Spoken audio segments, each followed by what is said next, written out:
আল্লাহ তাআলা যদি দয়া করে আমাদেরকে মাফ না করে, আমাদের বাঁচার কোনো উপায় নাই।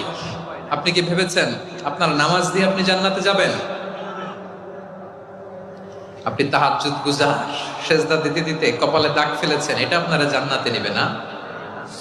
আপনি এলাকার সবচেয়ে বড় হাতেমতাই, দানশীল, এই দানের ভরসায় বসে আছেন, কশিন কালো না।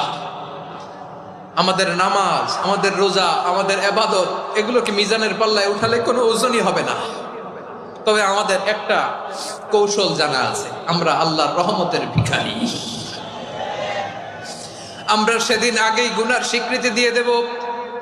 আমরা বলবো, আল্লাহ তুমি প্রশ্ন করার আগে তোমার একটা কথা বলি, আমারে কিছু জিজ্ঞেস করো না, আমি সব করেছি। এমন কোন পাপ নাই যে পাপ আমারে দিয়ে হয় নাই। তোমার রহমত দিয়ে তুমি জান্নাতে পাঠাবা, তোমার দয়ায় জান্নাত